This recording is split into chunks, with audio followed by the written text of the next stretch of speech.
You probably think you'd kill it in a Renaissance kitchen. Bake a few loaves, roast a chicken, shout "Oui, chef," and get knighted for your sourdough. But here's the bitterly burnt truth. You'd be dead by lunch. Between open hearths, lead cookware, boiling cauldrons of mystery stew, and knives sharper than your social anxiety, Renaissance cooking was less Julia Child and more Saw franchise. Oh, and that kitchen job. It paid in bread crusts, if you didn't pass out from heatstroke first. So grab your goblet. This is your official invitation to a world of culinary chaos, medieval misery, and yes, boredom for sleep. Still convinced you could outcook a 16th century peasant? Then hit that subscribe button and stick around. We're just heating up, literally and figuratively, and possibly with a side of plague. Let's set the scene. It's 4:12 a.m. You've just been woken up by the charming aroma of burning fat, wet straw, and something that may or may not be goose. You shuffle out of your straw mattress, which doubles as your entire bedroom, and head toward your job in the castle's kitchen, known not so affectionately as the hot place where dreams die. You've never known an alarm clock, but your internal schedule is maintained by the subtle cues of Renaissance life: the rooster's crow, the chamber pot splash, and the haunting memory of your last scolding for under-roasting the pig. That pig was for the Baron. You're pretty sure he doesn't remember your name, but he definitely remembers the taste of undercooked pork.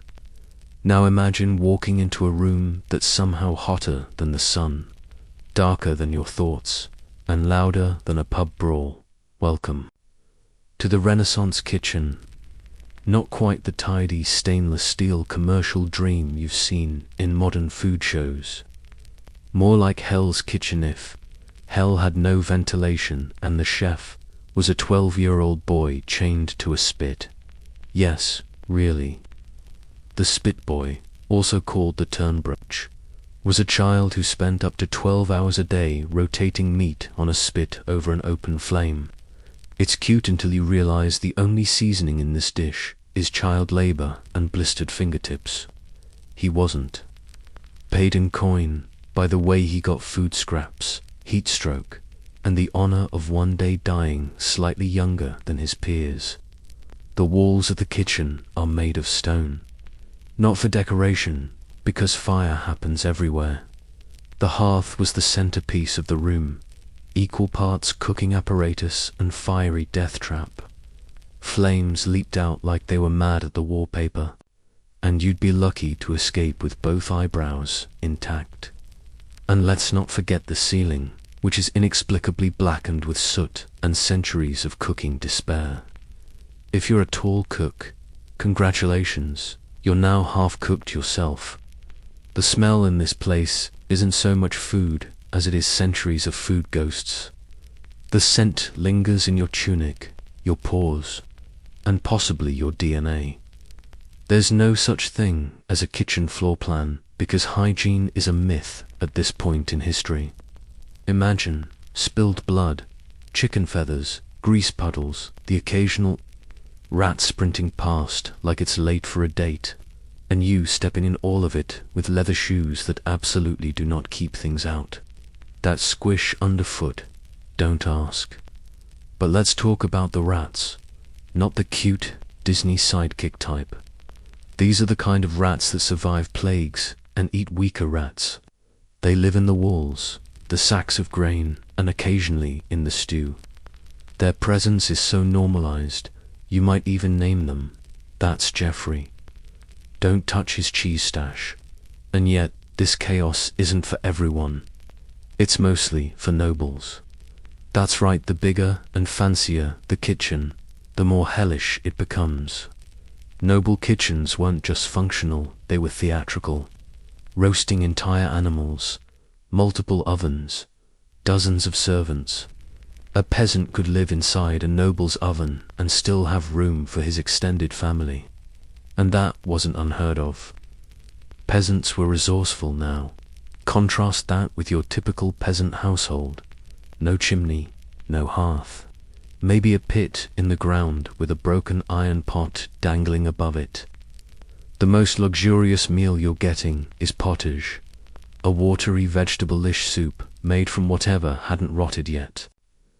The good news, you don't have to clean a massive kitchen. The bad news, you don't have a kitchen. Which brings us to the noble's kitchen. Each one holding a position you've never heard of and would never want. There's the scullion, lowest of the low, scraping pots with a brick and crying into yesterday's dishwater.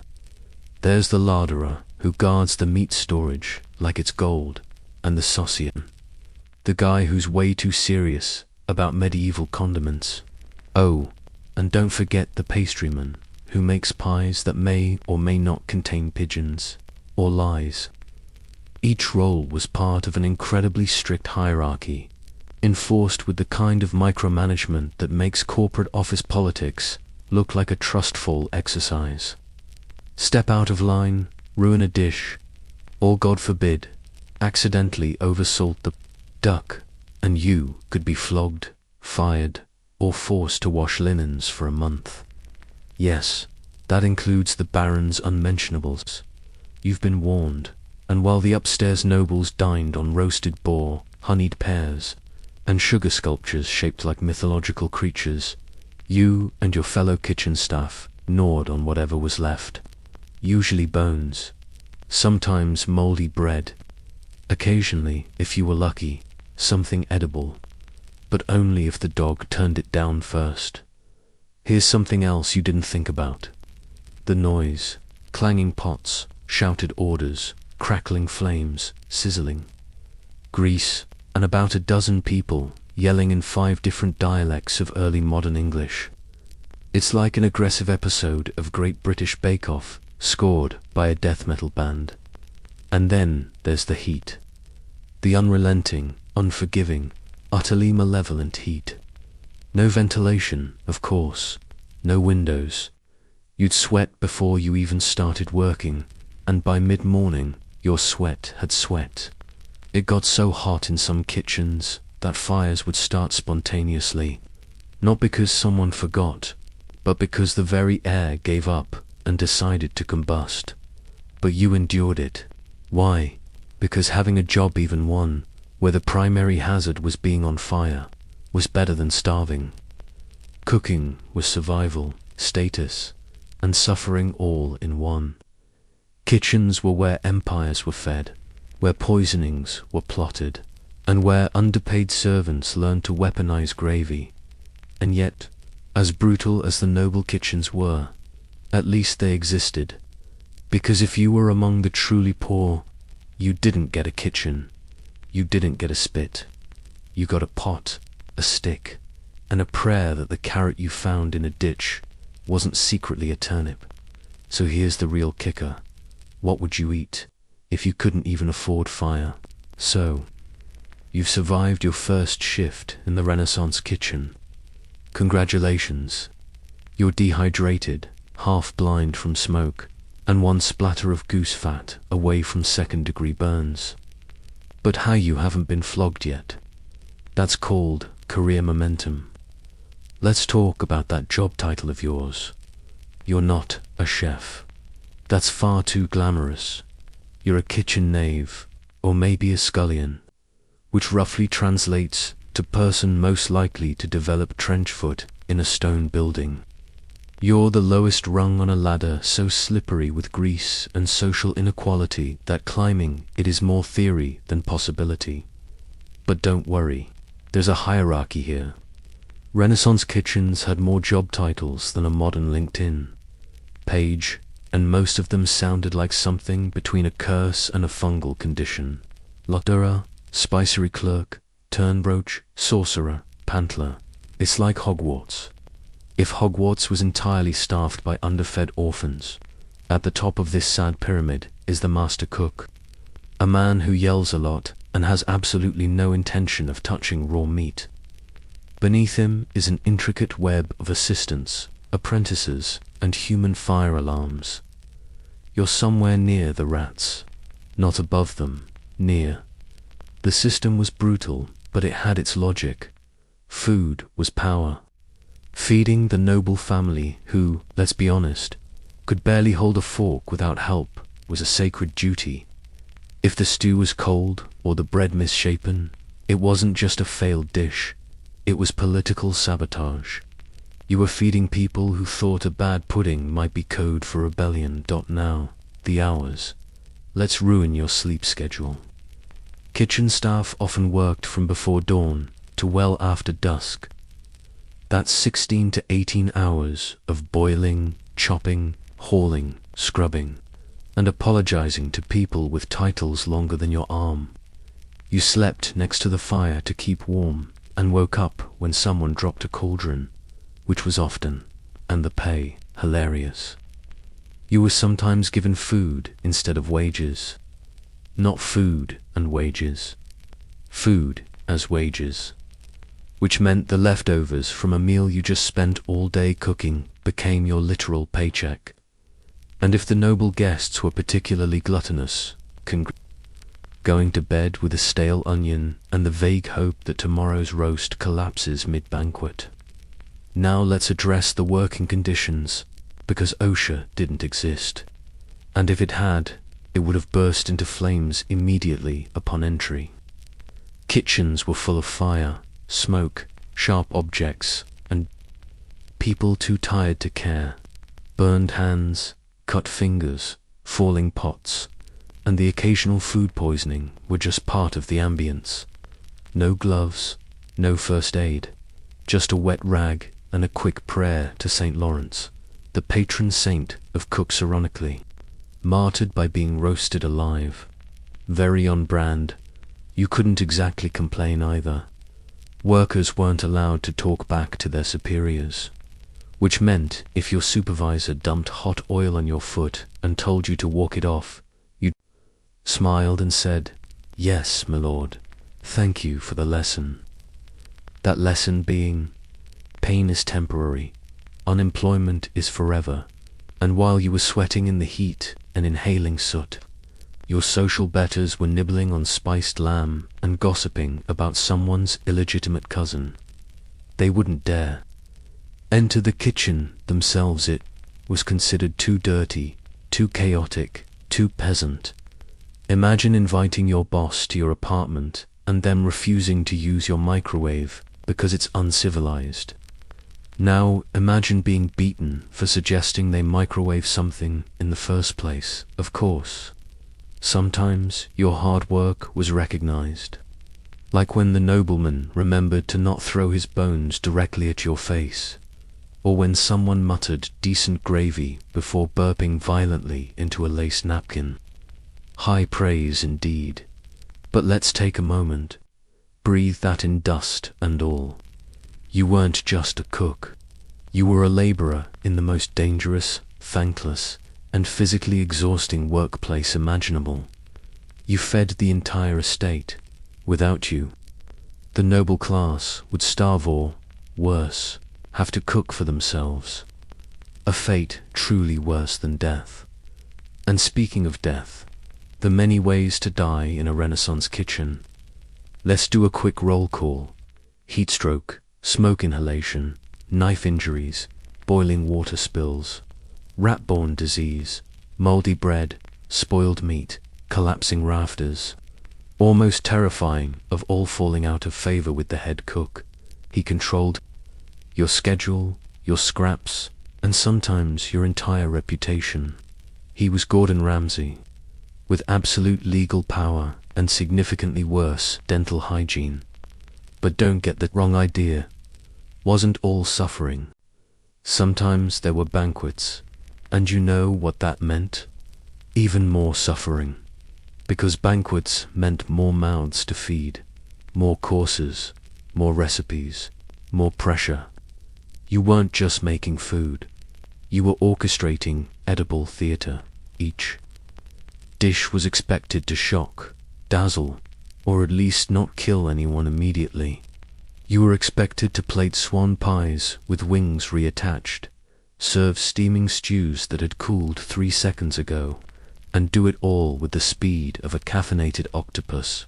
And if anything went wrong, if the sauce curdled, or the meat was pink, or the bread looked a little too peasanty, that was your head on the chopping block. Figuratively, unless it was literally. Now, let's be really honest for a second. Imagine working an 18-hour shift, surrounded by flames, hauling barrels of fish guts through ankle-deep slop, and then being blamed because the Lord's duck was slightly dry. Not bad, not inedible, just not moist enough for his delicate tongue. Let that sink in. This wasn't a job, it was a trap. And yet thousands of people did it every single day. Some because they had no choice, others because it was better than the field, the mines, or the plague, which, yellow bar. But that was the Renaissance. You took your dignity with a side of turnip soup and hoped for the best. So, if you ever feel underappreciated in your job today, just remember, at least you're not cleaning goose fat out of a brick oven while being judged by someone who thinks bathing is witchcraft now. If being a cook could kill you, what do you think it was like cooking without anything even resembling a kitchen? Let's play a game. Imagine preparing dinner tonight, but without electricity. No stove, no microwave, no fridge. Still with me? Good. Now remove all your kitchen utensils, spoons, knives, pots, pans. Still there. Impressive. Now subtract running water, light bulbs, your countertop, seasoning that didn't arrive via armed caravan. And why not any concept of time measurement? Welcome to the Renaissance kitchen, where everything's on fire, including your will to live. The Renaissance stove, if we're being generous with that word, was really just an open hearth. A fireplace big enough to roast a whole pig and burn a small child, often simultaneously. There were no temperature dials, no medium heat or simmer, just fire. Raw, hungry, slightly vengeful fire, and the only way to control that fire, with iron tongs, elbow grease, and either extreme patience or wild, manic improvisation. Cooking was a constant battle between flame and flesh yours. Mostly, you didn't cook food. You negotiated with it. Every dish was a gamble, undercooked, and you poisoned a noble. Overcooked, and you wasted an entire week's meat ration. Either way, someone was yelling, and it was usually the person holding the carving knife. So let's say you're tasked with preparing a roast. Sounds simple, right? First, you start the fire. Not with a match, those won't be invented for another few centuries. You do it with flint, steel, dry straw, and sheer emotional desperation. Once it's going, you manage not one, but multiple flames at once. The hearth for the meat, the side fire for the stew, the small one for boiling whatever herbal potion the Lord's niece is drinking this week to cure her melancholy. Now, how do you know when the meat is done? Thermometers weren't a thing. You had to use a Pocan de Prey method. Stick a knife into the joint, pull it out, and judge the juice color like you're a sommelier of medieval fluids. If it bled too much, it went back on the spit. If it bled too little, it was probably fine or cursed. But that's not your department. You're also managing smoke. So much smoke. Picture cooking while someone hotboxes the room with 1,000 burning pine cones. Your eyes water constantly. You're coughing soot, blinking into blackness, and hoping you don't trip into the fire, which fun fact people did, falling. Into the hearth was a workplace hazard so common that some kitchens had iron bars installed to keep servants from face-planting into the stew. And let's talk ventilation. or as it was called in the 1500s. We don't do that here. Smoke built up, thick and slow, turning ceilings black and lungs grey. It didn't so much exit the building as loiter menacingly. Some kitchens did eventually get chimneys, but earlier setups relied on sheer optimism and the occasional hole in the roof. Now, you're probably wondering about cookware. Pots were made of iron, lead, or earthenware. Some were so heavy it took 2 people to lift them. One to haul the pot, the other to whisper encouragement, and let's not forget, had no countertop.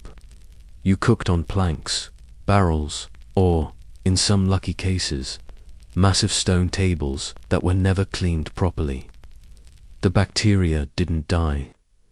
They evolved into staff. So what's on today's menu, chef? Let's say it's rabbit stew with barley, followed by bread and poached pears. That sounds quaint, even cozy, until you realize that the rabbit still has fur, the barley has weevils. The bread is blackened from the fire, licking it like an affectionate demon. And the pears are poached in wine that might also be vinegar. Oh, and you have 30 minutes, because the Lord is very hungry and you're very replaceable. Let's pause here, take a breath, close your eyes and imagine balancing 5 heavy pots, 3 times sensitive dishes, and 1 open flame that has opinions. You're sweating, squinting, and your co-worker just collapsed from heat exhaustion again, but you keep stirring, keep chopping, keep adding herbs like it'll solve your problems. Spoiler, it won't, but rosemary does hide the taste of rat, so there's that. And then comes the worst moment, serving the food, because all that chaos, all that sweat and fire and scalding broth down your boots, leads to a single event: placing the dish in front of someone who doesn't even know your name. If the soup is hot, they won't notice. If the soup is cold, that's your legacy. You'll be remembered as the one who served tepid leek broth. They may even write it on your gravestone. There's a kind of quiet tragedy to it all. You were a craftsman in your own way, but your art was invisible, consumed without gratitude, and forgotten before the next course. You didn't get fame. You didn't get thanks. You got burns, blisters, and maybe a scrap of pie if the guests didn't finish it. Let's not romanticize it. The Renaissance kitchen wasn't some rustic dream. It was a combustion chamber disguised as a career path. A place where fire ruled, food rebelled, and youth cooked were one singed hair away from total disaster. And yet, people did it every day.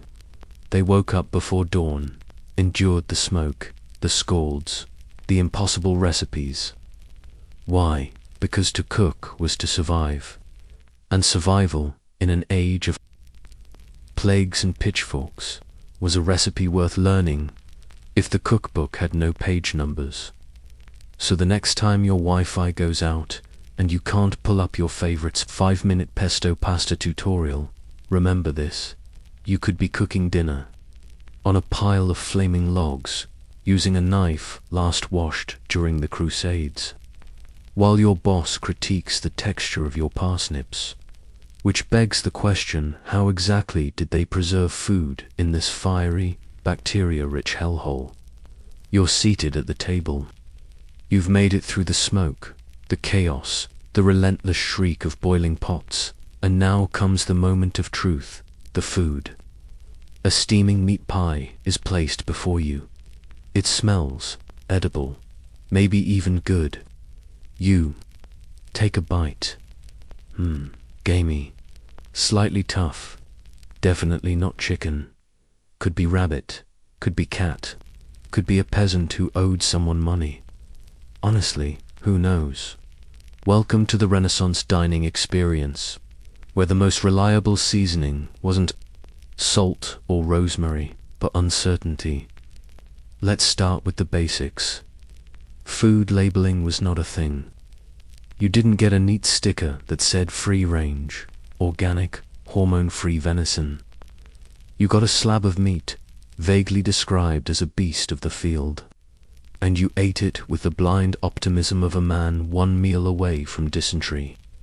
Nobody asked too many questions, not because they trusted the cook, but because asking the wrong question could get you branded a witch or, worse, put on kitchen duty.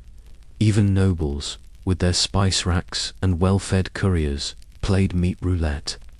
Sure, they had servants to prepare the meals and testers to nibble in advanced human canaries in a culinary coal mine, but the risk was always there. A bad joint of meat wasn't just an inconvenience, it was an omen. A spoiled haunch could be a sign of political betrayal. A funky aftertaste might be divine punishment. Or, more likely, the fridge was still 400 years away from being invented. Now, for the truly mysterious meats, there was pie of crow, heron roasted whole, and the always trustworthy stuffed badger. Hedgehog was a thing. Yes, hedgehog. Sometimes baked in pastry. Other times just, boiled until spiky sadness dissolved into the broth. Want something exotic? How about dolphin? Real ones, seawater and all. Monasteries even ate beaver tails on Fridays because, and I quote, they lived in water, so it counts as fish. That's some top-tier theological gymnastics. And it didn't stop there. If it walked, swam, flew, or looked at you sideways in the woods, it was probably dinner. Kitchen staff weren't sourcing from Whole Foods. They were sourcing from the woods. Local butchers included trappers, poachers, and people who just happened to find a dead animal that still looked mostly okay. Expiration dates, not even conceptual yet. You used your nose, your instinct, and your willingness to risk salmonella for supper. Of course, preservation helped. Kind of. Salting was a go-to method, turning perfectly edible meat into jerky with the texture of medieval roof tile.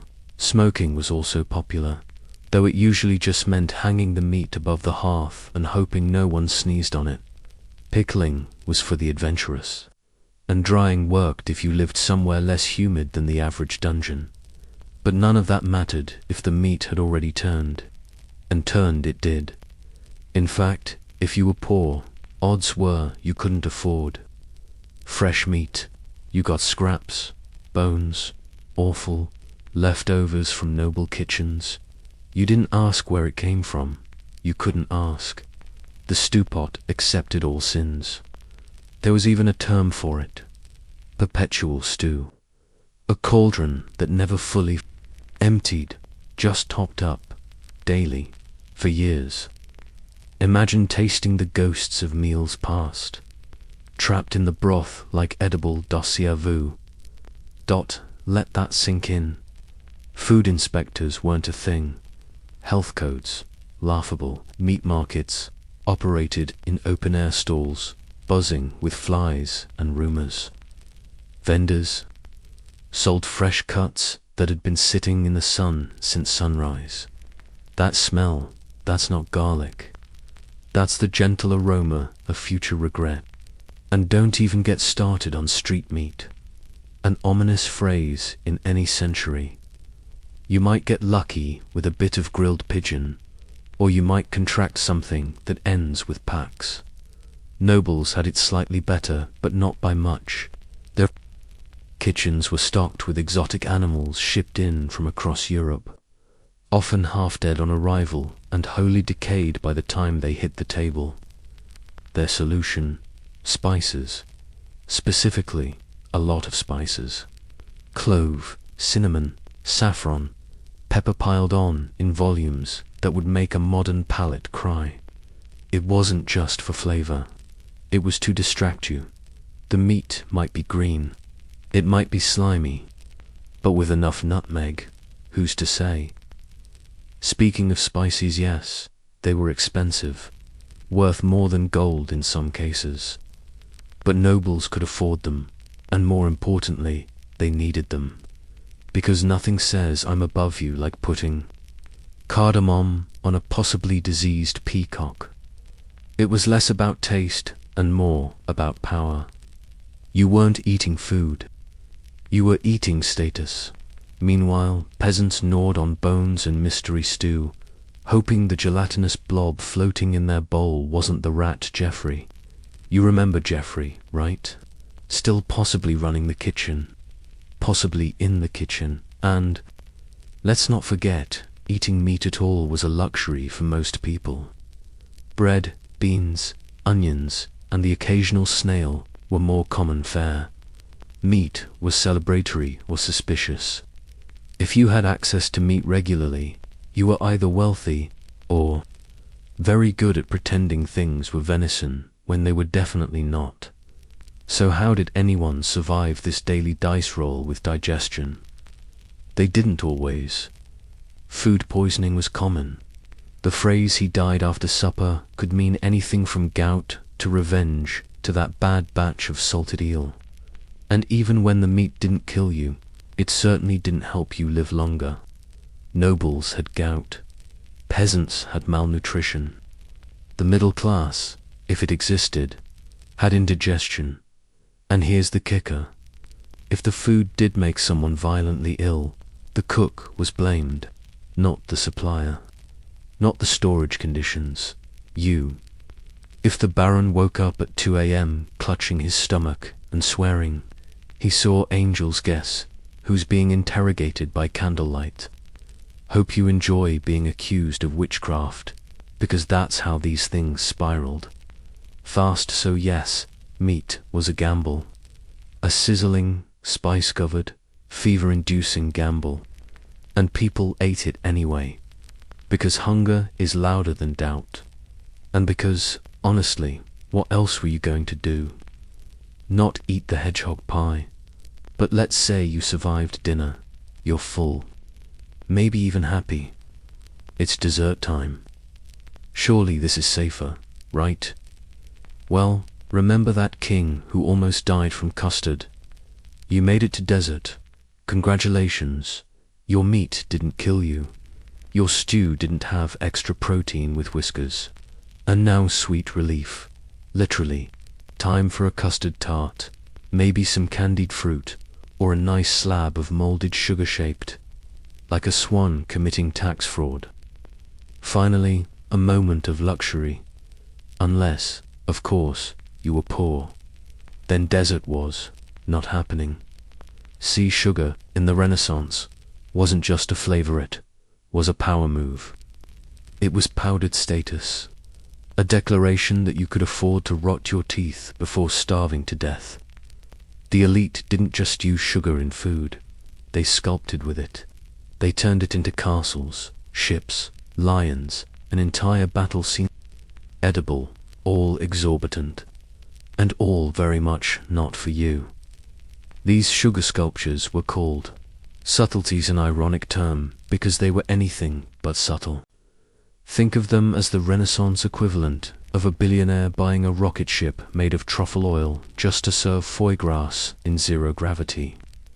One 15th century banquet featured a sugar castle, complete with cannons that fired sugar pellets. The goal wasn't to impress. It was to humiliate anyone who didn't own their own spice route. Now let's break this class candy down. Refined. Sugar came from cane grown in colonies or conquered territories, places where labor conditions made suffering feel like a polite understatement. Producing it was brutal, dangerous, and often deadly. So, every grain that sparkled in a noble's desert came at a cost paid in someone else's blood, sweat, and mullahs, and it was expensive. Like you could be a house expensive. Only the ultra-rich could afford to dump sugar into everything from pies to roast meats. Yes, meats. Sweet chicken was considered a delicacy. If your stew didn't taste like dessert and dental decay, Were you even trying? Meanwhile, peasants got ... carrots, if they were lucky. Honey was the only sweetener accessible to the lower class, and even that came with caveats. Beekeeping required land, time, and a strong resistance to being stung in the face. Most peasants didn't bother. Their idea of dessert was warm porridge with slightly fewer bugs than usual. But back in the castle, sugar was becoming addictive. Not just literally, though yes, it's addictive, but socially. It became fashionable to have blackened teeth. No joke, English nobles would blacken their smiles on purpose to mimic the look of people who ate sugar regularly. So yes, decayed teeth were once the height of sophistication. Your orthodontist just screamed in 15th century horror. Let that sink in, now. What happens when the line between luxury and danger blurs? When too much sugar, and we're talking a lot of sugar, starts interacting with poor sanitation, medieval dental care, red, none, and a diet already heavy in meat, grease, and regret. You get gout, you get abscesses, you get pain that makes your enemies look like friends. Sugar was a slow, glittery poison, and the nobles loved it. And speaking of poison, not all desserts were innocent. Sometimes, sugar was the delivery system for more sinister ingredients. In an era where food taster was a valid job title and everyone was one cold tart away from regicide, the kitchen was a war zone disguised as a dining room. Sweet dishes were the perfect disguise for poison. Their strong flavors could cover the taste of arsenic, belladonna, or any number of charming, easily ground up medieval toxins. You could bake betrayal right into a pie crust. And people did. A lot. One infamous case. In 1536, a custard tart nearly killed King Francois, the first of France. It wasn't the eggs. It wasn't the milk. It was the sugar laced with something that didn't belong. He survived, barely, thanks to a taster who allegedly turned purple. The king kept eating custard anyway, because royalty. In some courts, paranoia became a desert course. Food tasters sampled everything, not just to check for taste, but to verify whether or not you were about to be murdered with jam. Some nobles refused sugar entirely for fear of being sweetly assassinated.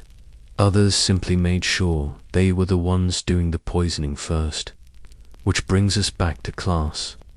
While the wealthy navigated their sugar-fueled social chess games, the poor were dying of real, tangible hunger. And not metaphorical hunger, the kind where your stomach sounds like it's auditioning for a tragic opera. A sugared almond cost more than most peasants made in a week.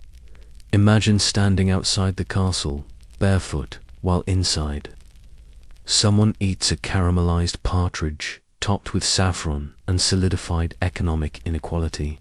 So, here's a question. What would you trade for one sugared almond in 1490? Your week's wages, your shoes, your teeth? For many, the answer was yes. Sugar became not just a luxury, but a symbol. The rare chance to taste something sweet in a bitter, brutal world. A momentary escape wrapped in confection. A taste of what it felt like to be above it all, even for a second. There's something painfully human about that. Something desperate and relatable. To want something that hurts you because at least it makes you feel alive, or special, or remembered. One sugared plum instead of one more bowl of grey broth. A crystallized rose petal before going back to tilling frozen dirt. Just a taste. Of course, the nobles never really noticed this. Their sugar was never about survival. It was about domination. They flaunted it like they flaunted their silk and their ignorance. They ate gold-dusted marzipan, while peasants chewed on stale rye and hoped the rat hair didn't count as extra protein. But history has a sweet irony. Sugar, for all its glamour, is now dirt cheap, available in every gas station, vending machine, and kitchen cupboard. And yet, we're still addicted, still chasing that sweetness, still convinced it means something more. Maybe it does. Maybe it always did. But now that you've had dessert, are you feeling lucky? Because next up is the cookbook, and it makes zero sense. Let's imagine a simple task. You want to make a pie, a chicken pie, easy enough, right? Just consult your handy Renaissance cookbook, flip to the right page, and oh, there are no pages, or measurements, or rules. What you have instead is something called the form of Curie, and it reads less like a recipe and more like a vague dare, written by someone under the influence of mead. Take a capon, hew him small, cast him in a pot with good broth, boil him, add powder, fort, and saffron. Let it seethe. That's it. That's the recipe. The entire thing. No mention of how much broth, how long to boil, what the meat should look like, or even what powder fort is. Spoiler, it's a spice blend. But which spices depends who you ask, and whether you trust them not to poison you. Welcome to the whimsical hellscape that is the medieval cookbooker, literary genre created by people who apparently thought clarity was for cowards. Unlike our modern recipe blogs, which begin with a 2,000-word monologue about childhood memories of zucchini, Renaissance recipes were clinical, sparse, ominously vague, written for professionals who already knew what they were doing, or at least pretended convincingly. There was no concept of beginner-friendly. If you didn't already know how to gut a goose or build a makeshift oven out of sorrow and bricks, you were in the wrong profession, and these weren't recipes as we understand them. They were more like cooking suggestions, guidelines, sometimes barely that. Ingredients were listed in poetic riddles. Take fine flour and fair water. Fine flour and clean water, thanks, poet chef. Instructions assumed you had 3 fires going, a small army of servants, and the patience of a monastery librarian. If you tried to follow a Renaissance recipe today, you'd likely summon a minor kitchen demon or poison your entire apartment. And you'd deserve it for trusting something that tells you to serve it forth, with zero context. Let's reflect for a moment. In a time when food preparation could literally kill people, the instructions were written like ancient Twitter. Threads, cryptic, fragmentary, and way too confident. One cookbook told its readers to make a leche lombard, which sounds fancy. Turns out, it's basically meat jelly with nuts and sugar. The texture, aggressively questionable. The prep, undisclosed. One recipe for eel pie ends with, bake it goodly. Goodly. What is goodly? At what temperature? For how long? Does it scream when it's done? And oh, the language. Middle English is charming in the way stubbing your toe in a foreign country is charming, mildly painful, and very confusing. Words shift spellings every few pages. One dish might be blank manga in one chapter and blank mang in another. Spoiler, they're both just chicken and rice. Pudding with a superiority complex. Even when recipes were translated into more modern forms, the chaos remained. There was no standardization, no cups or tablespoons, just a goodly amount or enough to make it thick. Measurements were based on gut instinct and divine providence. If you didn't already know how to make a stew pleasing to thy Lord's tongue, then what were you doing in a kitchen anyway? Naturally, this led to interpretation. Every cook developed their own version of every recipe. Your blank manga might be subtly spiced and delicious. Your neighbor's a gluey nightmare, and yet both would be considered acceptable because consistency was a modern idea, and nobody had invented Yelp yet. Let's not forget, many of these recipes were reserved for aristocratic kitchens. They weren't made to help the average person survive winter. They were culinary flexes, ways for chefs to show off, or nobles to impress dinner guests with a peacock that sang when you cut it open. That happened. Someone figured out how to make edible musical birds. Don't ask. You'll only get more questions. The deeper irony, most people couldn't even read these cookbooks. Literacy rates were abysmal. Books were expensive. Paper wasn't widely available. And printing presses were still a twinkle in Gutenberg's ink-stained eye. Recipes were passed down, orally or copied by hand, sometimes badly. So, if Uncle Bartholomew told you to bake the pie until the crust was firm, like a nun's resolve, you just nodded and hoped he wasn't joking. Now picture this. You're a modern chef. You get handed a Renaissance cookbook and told to recreate a full banquet meal. Roast meats, soups, jellies, pies, without measurements, without tools, without refrigeration. Just your wits, a flame, and a Latin dictionary. One chef actually did this for science. They spent 4 hours making a pie of pear and persimmon, and ended up with something that looked like medieval regret topped with egg wash. It technically resembled a pie. It also nearly broke the oven, and possibly violated several modern health codes. Taste testers said it had the texture of betrayal. And yet, this chaos was the standard.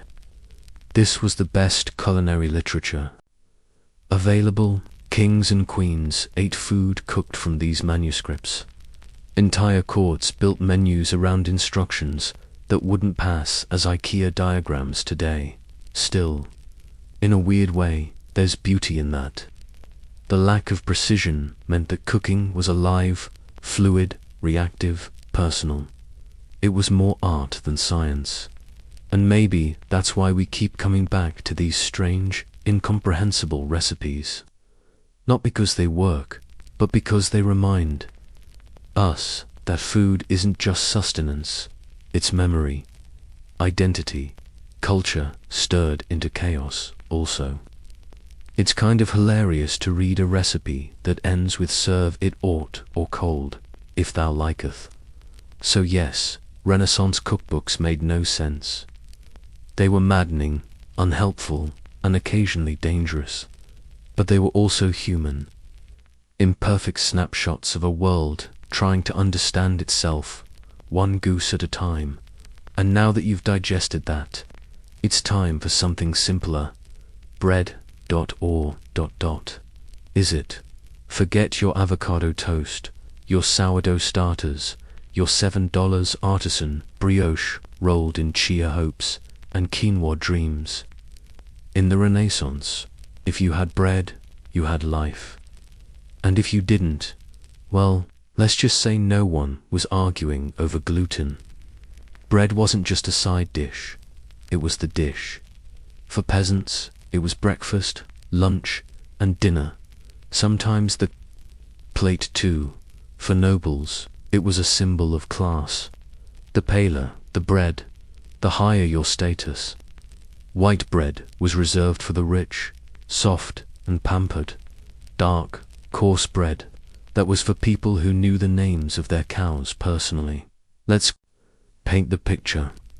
You're a peasant. Congratulations on surviving another day of back-breaking labor and unrelenting weather-based betrayal. You return home to your one-room cottage, reeking of mud and mild desperation. What's for dinner? A lovely slice of rye bread, hard enough to file a sword, and possibly infested with weevils that have been squatting there since midsummer. But hey, at least, it's something. In a world where meat was rare, vegetables were seasonal, and cheese was a gamble, bread was reliable. It filled you up, It was easy to carry. It could be traded, stored, or, in emergencies, used to repair. A thatched roof. And yet, even bread had its problems. See, not all bread was created equal. Literally, millers and bakers operated under guild rules, but also under whatever laws local lords made up between wine binges. They were often blamed for bad bread, bad prices, or just bad vibes. If a harvest fell down, they often did the price of grain skyrocketed. Bakers were accused of hoarding, cheating, or being in league with the devil's carbs. During famines, riots would erupt in cities over the price of bread. These weren't just angry Yelp reviews. We're talking actual mobs, dragging bakers into the street. One poor soul in 1529 was publicly beaten with his own bread paddle after being caught selling loaves that weighed less than advertised. That's the Renaissance equivalent of a class action lawsuit, but with more bludgeoning. And then there was holy fire disease. Sounds dramatic. It was. The official term is ergotism, and it came from eating rye bread contaminated with a fungus called ergot. This charming little microorganism thrived in damp grain storage and produced alkaloids that affected the nervous system. Symptoms included seizures, hallucinations, gangrene, and in some cases death. Basically, you'd eat a slice of toast and end up thinking your neighbor was a dragon while your feet turned black and fell off. Let that sink in. Imagine waking up at dawn, biting into your only breakfast, and by noon you're screaming Latin at the moon while your limbs betray you. That's ergotism. Entire villages were affected. Monks recorded outbreaks where dozens of peasants dropped midfield, twitching and shouting visions of hellfire, their fingers curling into claws. Bread was sacred, yes, but sometimes it was also cursed. Did people know what caused it? Of course not. Science was still in its moody teenage years. Most assumed divine punishment, demonic wheat, or witches sneaking into the mill at night. The truth that a simple fungus could wreck an entire community was far too boring for their taste.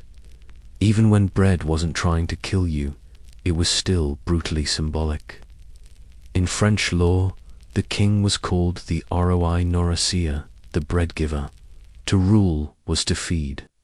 So when there was no bread, it wasn't just an economic failure. It was a betrayal of divine order. That's why peasants didn't just riot when they starved. They revolted. Bread was justice. Bread was dignity. Bread was the difference between quiet suffering and all-out insurrection. But nobles didn't really get it. They heard, "Let them eat cake," assuming peasants had access to cake. They didn't. That quote, often incorrectly attributed to Marie Antoinette, reflects a long tradition of tone deafness among the elite. While peasants lined up for a slice of barley paste, nobles nibbled delicately on sweet rolls imported from Spain. And yet, bread was everywhere. At banquets, it was sliced and dipped. In churches, it became the body of Christ. In marketplaces, it was currency. Soldiers carried it in satchels. Travelers packed it as survival rations. Prisoners were given just bread and water, though some probably saw that as an upgrade. In noble houses, the stale end of a loaf called a trencher was used as a plate. After the meal, it was either fed to dogs, servants, or beggars. If you were lucky, you were the beggar. If not, you were the dog. And what about the process of baking? A small miracle, honestly. Bread required clean water, decent flour, heat, and time more luxuries for a 15th century peasant. Ovens were communal, if they existed at all. Villagers shared a large stone oven and took turns baking once or twice a week. If your loaf burned, too bad. If someone stole it, even worse. And if you complained, good luck suing someone when your legal defense is "but it had my teeth marks." Despite all this, bread remained the cornerstone of the European diet for centuries. People risked death to get it. They sold their belongings for a sack of flour. They walked miles for a crust.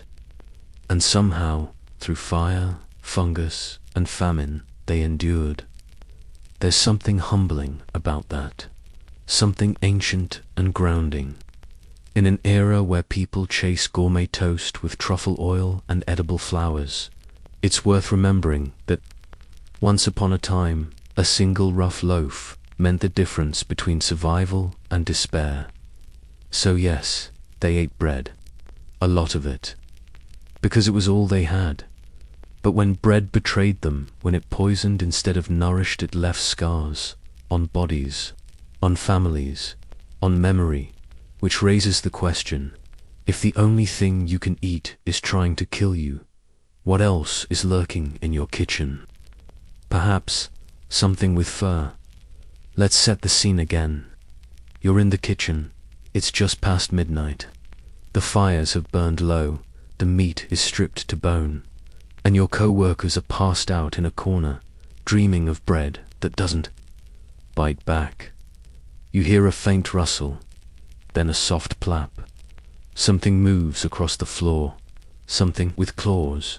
You reach for a torch, turn slowly, and there he is, Jeffrey, the rat. Kitchen royalty, about the size of a house cat. He makes eye contact. You lock eyes like rival chefs. Then he scampers off with the last piece of bacon in his mouth. You've lost. Again, rats weren't just common in Renaissance kitchens, they were inevitable. They weren't the unwanted intruders modern kitchens panic over. No rats in the Renaissance were permanent staff. They came with the building, like ceiling soot and unpaid apprentices. And these weren't your garden variety. City rats. These were monsters, evolved, hardened by centuries of soot, crumbs, and plague corpses. The kind of rats that didn't run from you, they ran at you. Jeffrey, for example, has survived 3 fire incidents, 2 attempted drownings, and 1 near beheading by cleaver. He's basically immortal, and honestly, he probably deserves a promotion. Let's talk pest control, or rather, the Renaissance lack thereof. There was no pest control. Cats were the first line of defense, and they were temperamental at best. Most cats had to pull triple duty, catching rats, warding off evil spirits, and surviving religious paranoia that occasionally labeled them Satan's furry minions. Owning a black cat in some regions got you burned at the stake. Ironically, that meant more rats, which arguably was satanic. Some kitchens kept dogs too small, wiry things bred to catch vermin. But they had a fatal flaw. They needed food. Rats didn't. Rats found food. In walls, under tables, inside tables, and yes, sometimes in pies. Don't think too hard about that. Now imagine working 12 hours in unbearable heat, only to watch a rat cart off a cheese rind you'd been saving since dawn. The rage, the heartbreak, the quiet resignation as you realize the rat probably needed it more than you did. Some cooks even started naming them Geoffrey Mildred, Sir Nibbles of Cheshire. Naming your enemy gives you the illusion of control. Also, it helps when you're sobbing into a pot of gruel and need someone to blame. And the rats weren't alone. No, they brought friends, fleas, lice, the occasional ferret. A Renaissance kitchen was less a workspace and more a low-budget ecosystem where everything had a pulse or a plan. You might be preparing pottage one moment and the next boom a flea bite the size of a walnut blossoms on your wrist. Is it? just a bite? Or is it ... the beginning of something darker? Ah yes, let's talk plague. Because the rats weren't just stealing food, they were delivering death. Bubonic plague, also known as the Black Death, was spread by fleas, who hitched rides on rats like plague-ridden Uber drivers. They scurried from kitchen to kitchen, castle to village, banquet to burial ground, dropping microbial misery everywhere they went. When plague hit, kitchens shut down. Not for cleaning, don't be silly. For panic, for prayers, for digging long trenches and hoping the next village had fewer rats and more luck. But the rats always returned. They always do. You can scrub the floors, you can salt the grain, you can light candles and mutter Latin, but Jeffrey comes back. Because Jeffrey never leaves. And yet, despite the threats, the filth, the nightly raids on grain sacks and cheese wheels, there was a strange sort of tolerance, an unspoken agreement. Humans cook, rats clean up. They eat what we can't, what we won't, what we drop while running to douse a fire. Jeffrey was a nuisance, yes, but he was also part of the rhythm. A twitching, beady-eyed constant. Some even believed rats were omens. Bad ones, obviously. A rat in the larder meant sickness, famine, or worse, tax collectors. But killing them? Risky. Some folklore claimed rats were spies of the underworld, that harming them brought curses. Better to leave an offering. A crust of bread, a piece of sausage, just enough to say, let's not make this personal. Reflect on that for a moment. You work in a place so dangerous, so filthy, so broken, that your best survival strategy is appeasing the vermin. You feed the rat so it won't haunt your dreams. You whisper apologies as it scurries past, dragging the ham hock meant for tomorrow's stew. It's not fear, it's respect. Jeffrey works hard too. In noble kitchens, things were only slightly better. Food was stored in locked pantries' wooden chests with iron clasps designed to keep out thieves and rats alike. But rats are patient, persistent. One noble complained in his journal that rats had eaten through the back of his wine barrel without breaking the seal. A true artisan's touch. So yes, rats were hated, but also feared, admired even. They outlasted kings, survived famines, dodged swords. They didn't need orders, or wages, or approval. They lived in a world where survival was the ultimate victory. Jeffrey and his kin were winning. You, meanwhile, were trying to cook soup with half a carrot and a prayer. And here's the final kick. Sometimes the rats were the food. In the worst winters, during sieges or failed harvests, people got ... creative. The line between pest and protein blurred. Stewed rat wasn't common, but it wasn't unheard of, especially when meat became a flexible term. Rat, squirrel, pigeon, it all went in the pot, and you didn't ask, because hunger has a way of rewriting your moral code. If it had fur and moved slowly enough, it was dinner, Jeffrey included. So the next time you leave a half-eaten sandwich on the counter and scoff at a crumb, remember, once upon a time, that crumb was currency, that rat was competition, and that kitchen was a battlefield. And if Jeffrey is still around, he probably runs the place. Now, speaking of survival, let's leave the scurrying and scratching behind and turn to something and far more profitable. Let's talk about flavor, or more accurately status disguised as flavor. Because in the Renaissance, spices weren't just about taste. They were about power, wealth, global domination, and occasionally murder. Yes, murder. But we'll get to that board for now. Picture a grain of black pepper, tiny, harmless, something you probably shake onto your eggs without thinking. In the 15th century, that little black dot was basically a luxury car. 1 pound of pepper could buy you a cow or a small plot of land. Or, if you were feeling ambitious, a decent bribe. Spices were the Bitcoin of the Renaissance, volatile, coveted, wildly overpriced, and mostly controlled by people you'd never meet.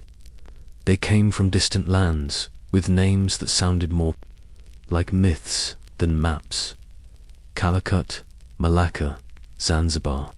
Exotic places filled with danger, wonder, and unfortunately, colonizers, and the journey. Utter madness. Spices traveled thousands of miles, changing hands dozens of times, each merchant inflating the price until cinnamon was more expensive than gold. Literally, wars were fought over nutmeg. People were stabbed for saffron and cloves. Let's just say the Dutch East India Company didn't exactly play fair.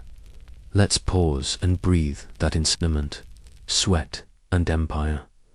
The spice trade was the Renaissance's global grocery store. But unlike your local market, it required ships, mercenaries, questionable treaties, and an acceptance of occasional human sacrifice.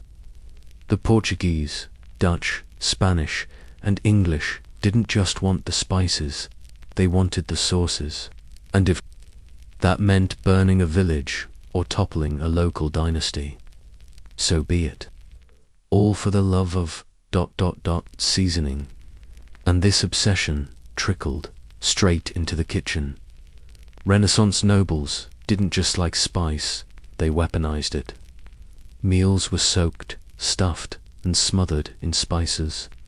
A simple roast chicken might get hit with cinnamon, cloves, ginger, pepper, and a splash of rose water for good measure. Did it taste good? Who knows? That wasn't the point. The point was to show your guests that your food had traveled farther than they ever would. Remember those meat dishes we discussed earlier, the vaguely feathered ones of unknown origin, the ones possibly bordering on the legally edible. Spices made them bearable. A stinking slab of mutton could be transformed into something almost respectable with enough nutmeg and a strong drink to wash it down. The kitchens in noble estates had entire rooms devoted to spices, locked, guarded, These weren't your average dusty jars of paprika. This was treasure. If you were caught stealing saffron, you weren't scolded. You were hanged. Meanwhile, peasants had ... onions, garlic if they were lucky, maybe a dried herb or two picked from the roadside while avoiding wolves and tax collectors. But cinnamon, pepper, forget it. Those were for people with names like Sir Reginald Fatsworth, not Elspeth the turnip widow, and the disparity was felt. Imagine slaving over a pot of watery cabbage stew, only to smell cardamom wafting out of the Lord's banquet hall like it's mocking your poverty. That aroma didn't just taunt your stomach, it insulted your entire existence. Now, let's address the darker side of this spice obsession, because flavor in the Renaissance was often drenched in blood. The Spice Islands' modern-day Indonesia became the epicenter of European greed. The Portuguese showed up first, wide-eyed and heavily armed. The Dutch followed, built forts, and promptly declared, "These are ours now." When the local Bandanese people disagreed, the Dutch killed them systematically. Thousands were slaughtered for refusing to hand over nutmeg.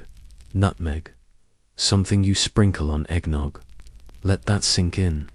The idea of taste was directly tied to conquest. European empires didn't just want to spice their food. They wanted to control the supply chain. Spices were currency, diplomacy, and weapon. They funded navies, bankrupted kingdoms, and filled courtrooms with contracts that read like villain origin stories back in the kitchen. This meant one thing: if your master had spices, you used them everywhere. Not because it made the food better, but because it made the noble look better. Even dessert wasn't safe.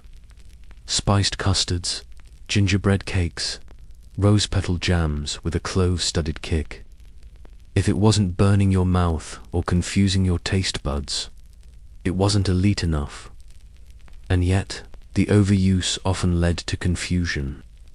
One diary entry from a 15th century noblewoman complained that her stew tasted of Christmas and cough syrup.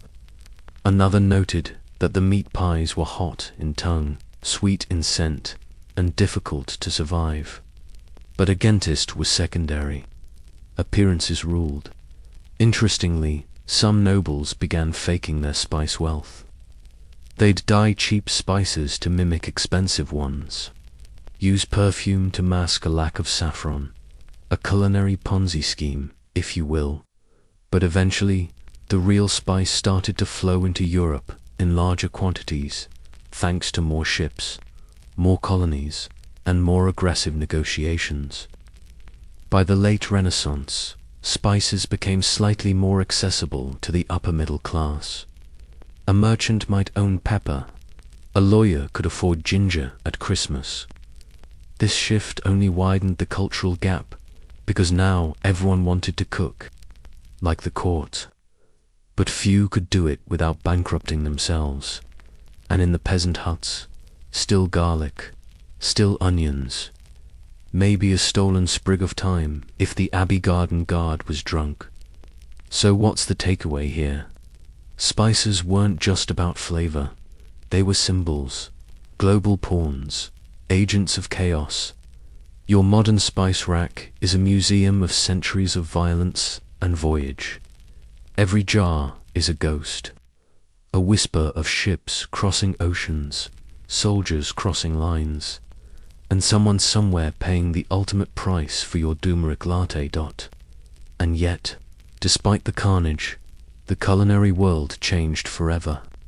Spices taught us about preservation, trade, experimentation. They made the unbearable edible. They turned gruel into gravy, and in the right hands, they transformed survival into art. But not everything in the kitchen was edible. Some things were medicinal, others were magical. So what happens when your stew doubles as a potion, and your cook moonlights as a healer? If you lived in the Renaissance and had a headache, a rash, or an overwhelming sense that demons were living in your spleen, don't bother looking for a doctor. He was probably drunk, bleeding someone into unconsciousness, or prescribing powdered mummy.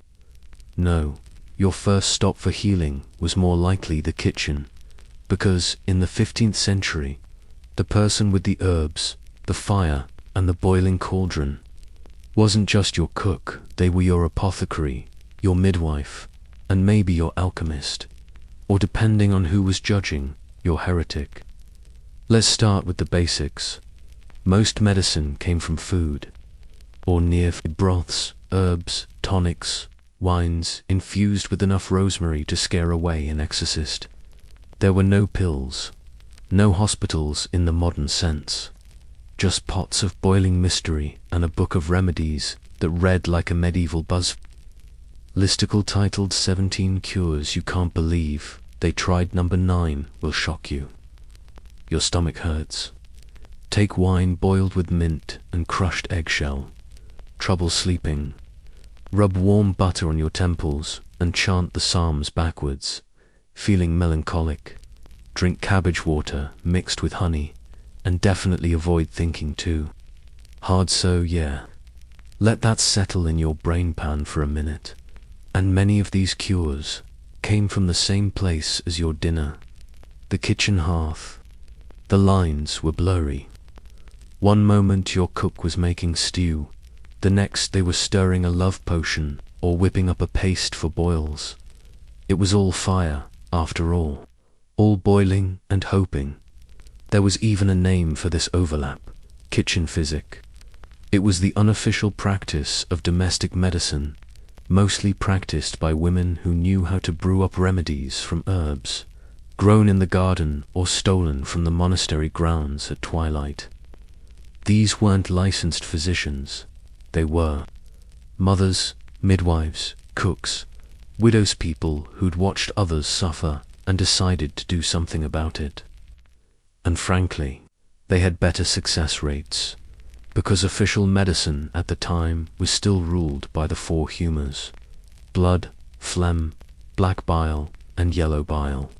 If you were sick, you were imbalanced. The solution: bloodletting, purging, leeches, forced vomiting. All very dramatic, none very effective. So people turned to the kitchen instead, because at least soup didn't try to murder you with a knife and a goat bladder. Now, some of these kitchen cures were genuinely helpful. Garlic was used for infections, honey for wounds, chamomile for anxiety. Many herbs had real medicinal properties, others not so much. One popular remedy for fevers involved tying a dead mouse to your wrist.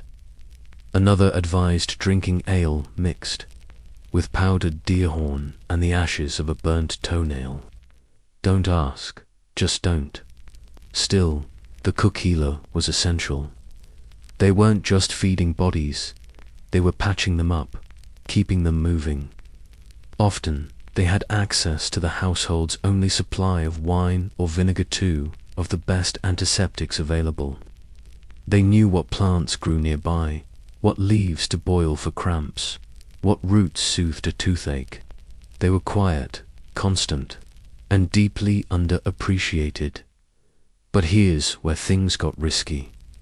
Because once you crossed that line, once your kitchen physic turned into kitchen magic, you stepped into dangerous territory. The kind where whispers followed you down alleys, and inquisitors followed you into dreams. You see, there was a fine and fatal difference between healing and witchcraft. If your cures worked too well or worse, didn't work at all, you might be accused of sorcery, especially if you were a woman, especially if you were poor, especially if your parsley looked a little too green. One documented case in 1479 involved a cook named Anselma who treated a noblewoman's migraines with a tonic of sage and rosewater. It worked too well. Within a week, the noblewoman claimed she could see through walls and began accusing her family of theft. Anselma was blamed, arrested, and questioned for using unnatural means to awaken the devil's second sight. Her herbs were burned, her kitchen dismantled, and yet the noblewoman's migraines never returned. So, breathe that in: rosemary, sage, and fear. The overlap between alchemy and cookery was more than metaphor. Many early alchemists started as cooks. Why? Because they already knew how to extract, distill, transform.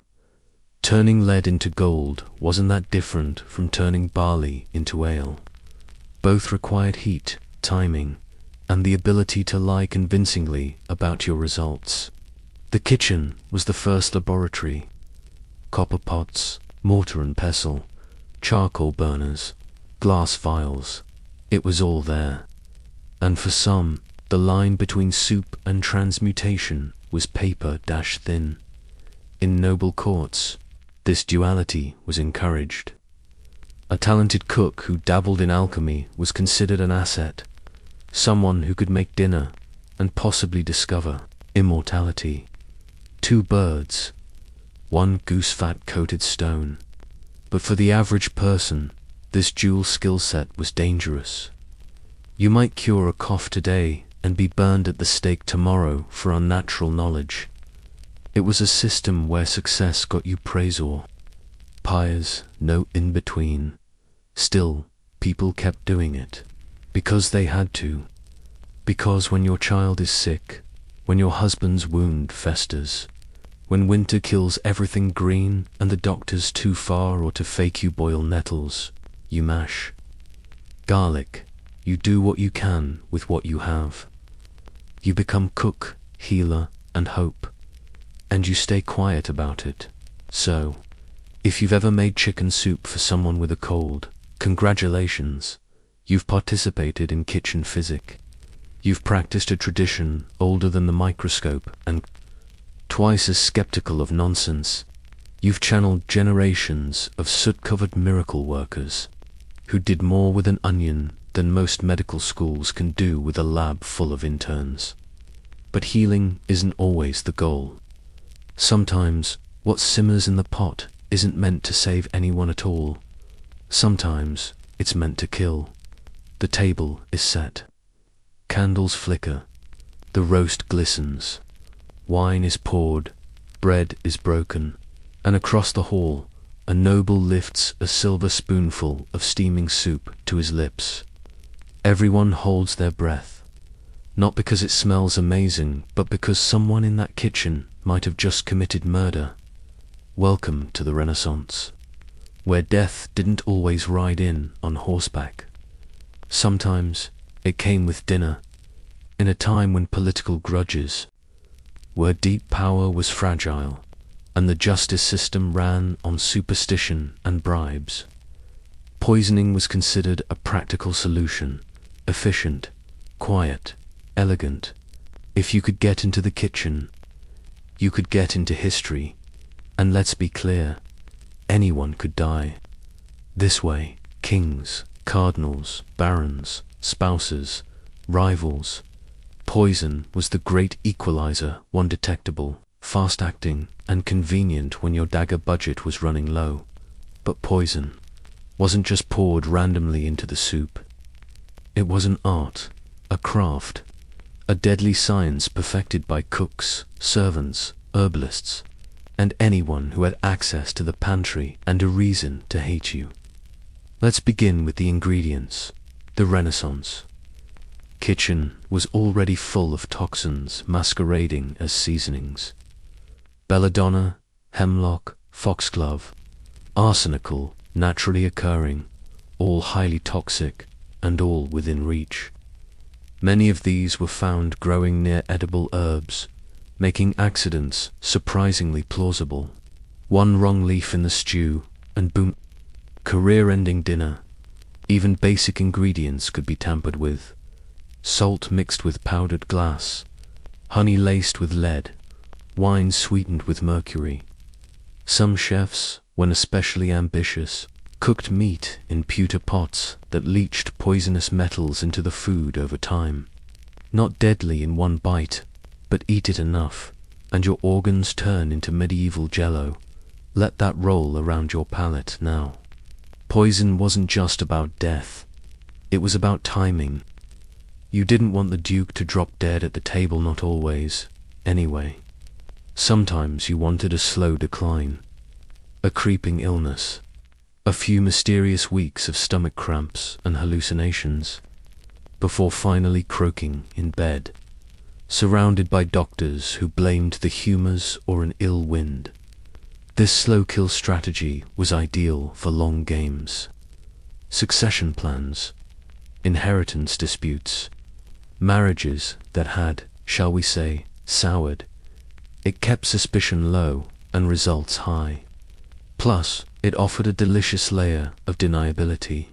He simply ate something bad, they'd say, as the cook quietly scrubbed the last of the belladonna into the waste pot.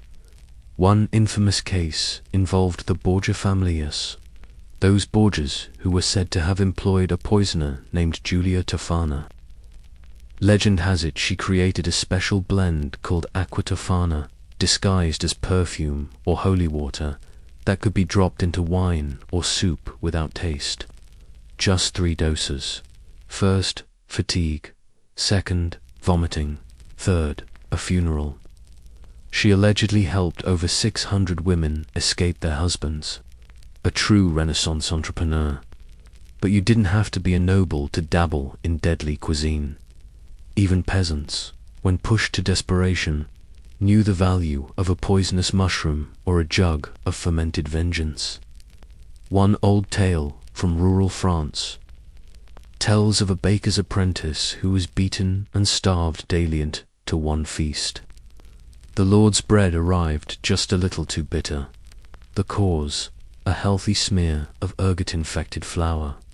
The result, one dead lord and one missing apprentice, probably still running. Kitchens, by design, were perfect crime scenes, chaotic, crowded, full of smells that masked anything strange. Dozens of hands touched each dish, making blame slippery. And if the person you were poisoning died slowly, away from the table, good luck pinning it on a single spoonful. Still, poisoning came with risk, the biggest, getting caught before the effect kicked in. Cooks were watched closely, especially in noble houses. Some rulers were so paranoid they employed multiple food tasters, each forced to eat a bite from every dish before it left the kitchen. A bad reaction meant instant alarm. A fatal one meant instant replacement. Tasting was a high risk, low benefit job like being a lifeguard in a shark tank. Some rulers took it even further. Queen Elizabeth I supposedly used silver forks because silver tarnishes when exposed to certain poisons. Other monarchs insisted on sealed containers, locked pantries, and coded recipes. Paranoia didn't eliminate poisoning it, just made it more creative. So how did cooks get away with it? Sometimes they didn't. A sudden death led to interrogations, torture, executions. Entire kitchen staffs were dismissed or worse, tested using their own meals. If the goose killed the duke, the kitchen boy would be fed a slice. If he died, too, well, it was clearly the goose. And now you're short to employees. But other times, the assassin cook walked away clean. Maybe they slipped the powder in during a delivery. Maybe the taster was in on it. Maybe the poison was slow enough to mimic disease. Or maybe, just maybe, no one really wanted to know. Because power doesn't just attract enemies, creates them. Still watching, then you know what to do. You never knew who might be bitter enough to slip something into your dinner. A dismissed servant, a jilted lover, a brother passed over in the line of succession. The cook may have smiled, bowed, and stirred the pot-butt in the back of their mind. They were tallying grudges, and poisoning wasn't just for the kitchen. It crept into medicine, too. Tonic and toxin often shared an ingredient list. One nobleman's fever remedy was another man's slow death. The line between cure and curse blurred at the edges, and the cook stood right in the middle. So, next time you microwave a meal, think about how far we've come. No one's poisoning your soup, hopefully, but in the Renaissance, every dish had potential. Every bite was a gamble. Every cook had a choice, and sometimes that choice came with consequences. Because what happens when you're not just feeding a king, but feeding him his last meal? Picture yourself in the royal kitchen. The morning light is barely a rumor on the horizon, but the castle already hums with tension. Servants run, pots clang, and at the very center stands you, the royal cook. It's supposed to be an honor, isn't it? To be chosen as the hand behind the king's supper, the magician of the monarch's table, the alchemist trusted with every bite. But the truth is, every time you season the stew, you also test your luck. Because cooking for the king isn't just a job. It's an act of survival. Let's make this perfectly clear. Kings were hungry for power, but absolutely terrified of dying at the dinner table. The higher the crown, the higher the paranoia. Poison was a persistent rumor, and every course could be your last. The royal chef lived inside a gilded cage, one foot in the kitchen, one in the graveyard. Before a single dish left your hands, it was tasted by a gauntlet of people, tasters, cupbearers, random unlucky servants. Did they trust you? Of course not. Did you trust them? Even less. Sometimes the king himself would eye you across the hall. Was that a twitch in your eyebrow, or a sign that the venison was laced with treason? No one could say, but you definitely lost sleep over it, and the food itself.